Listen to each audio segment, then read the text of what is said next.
There are a lot of things to like about anime. The animation, the music, and of course, the story and writing. It's not every day that you find an anime that excels in all of these facets and truly maximizes the potential of the medium. Made in Abyss, a series originally written and drawn by Skishiaki Hito, is one that stands tall in an industry filled with mediocrity and unoriginality. In this video, I'll be focusing on the writing in Made in Abyss and its masterful use of foreshadowing.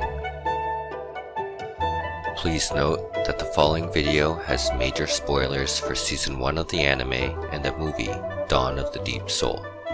I highly recommend you to watch both before watching this video. And with that out of the way, let's learn a little more about foreshadowing. Foreshadowing is a literary device where the author gives a hint of what is to come later in the story. This is generally used to build anticipation about what might happen next, thus adding dramatic tension. Moreover, foreshadowing can make extraordinary and bizarre events appear credible. A simple example of this is when Habo sets them off and says, "Please be wary of the white whistle, Ozen." He also warns them that they may encounter some distressing things at the Seeker's camp. Similarly, Ozen warns them to not stay in the fifth layer too long to avoid meeting any other white whistles. She says that Bondrewd in particular is an out-and-out scoundrel. These ominous warnings not only foreshadow their meeting, but also create a foreboding sense of unease and danger when the characters first meet them. Akihito is very deliberate in the details and choice of words in his writing. One concept in storytelling is something called Chekhov's gun. This was named after short story writer and playwright Anton Chekhov. He believed that nothing in a story should just be there for decoration. The idea goes, if you introduce or mention a gun in your story, it needs to be shot. Or in other words, if you put a big hole in the middle of an island and talk about the dangers of the abyss, then those dangers need to be realized.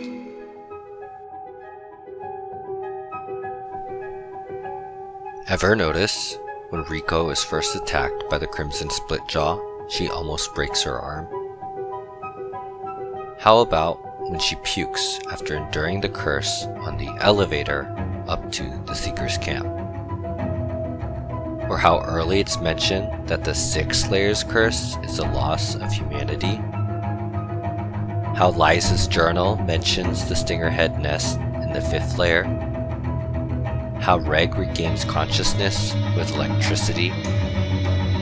Or how Reg comments that Riko's room is a torture chamber? Or how Shiggy casually mentions that if they find Reg, they'll take him away and dismantle him? All these details were put in for a reason.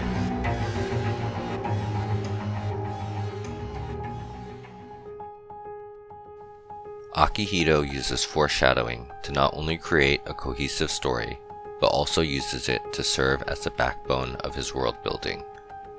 Foreshadowing can be done either directly or indirectly.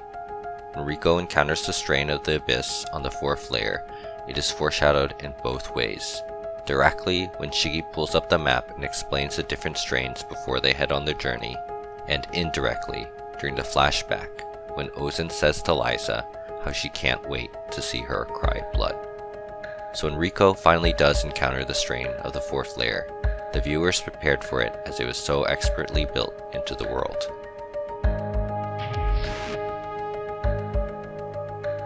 To quote New York book editors, "I like to think of foreshadowing as an actual shadow. In every story, there is a climax. Because this climax is so huge, it casts a shadow that should be visible even in the beginning of your story. The reader shouldn't be able to make out what it is only by looking at the shadow. However, at the end of your story, the shadow should make perfect sense in context."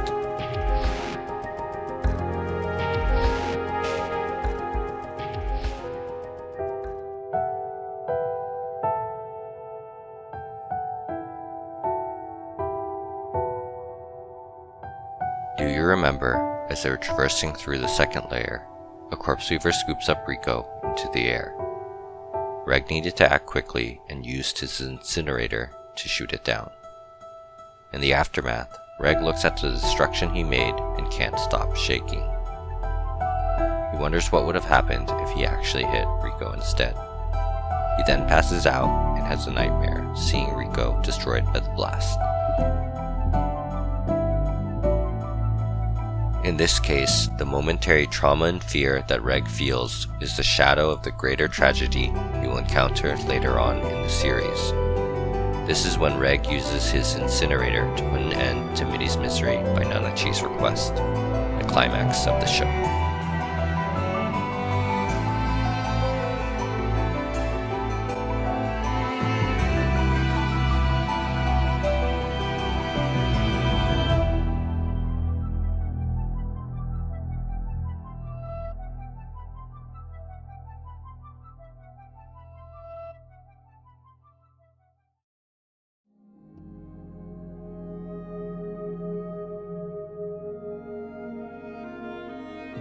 One of my favorite scenes in the entire series is the opening of the movie, Dawn of the Deep Soul. It's such a captivating scene that sets the tone for the entire movie. It opens with this beautiful sweeping landscape in the Garden of the Flowers of Fortitude. This place has significant value as it was Liza's favorite place in the Abyss and in Reg's flashback.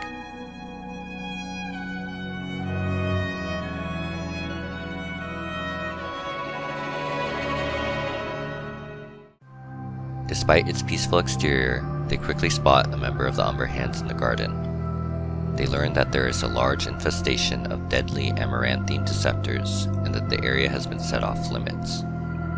Burning agents have been dispersed across the field. Then all of a sudden, the signal is given.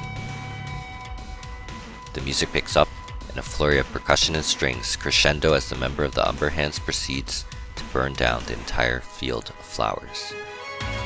Realizing there is nothing he can do, Reg flees back to his companions in a frenzy across the swarming field.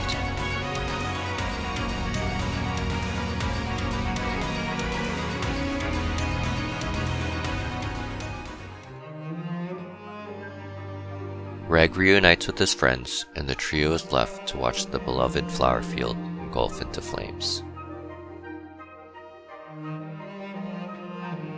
The narrator cuts in and says that in the depths of this chasm, someone is waiting. No matter who that may be, they must push forward, for unless they pass through the darkest of the dark, the dawn shall not come. And from the destruction and smoke, the title screen appears.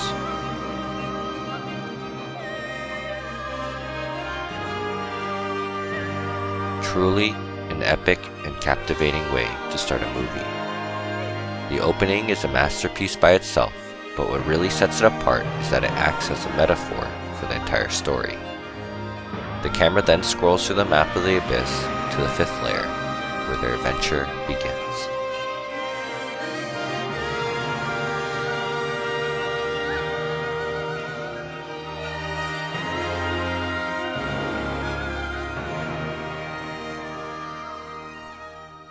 Back to Foreshadowing. Soon after, we are introduced to Bondrewd and Prushka. When Prushka is alone with the trio, she asks Rico what her name, Rico, means.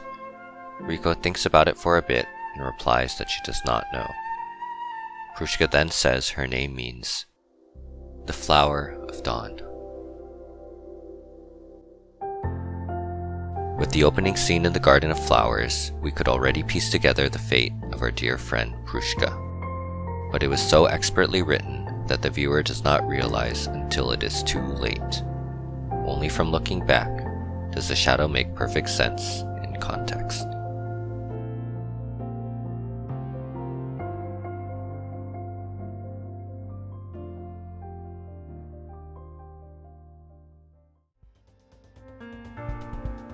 And that's the end of the video.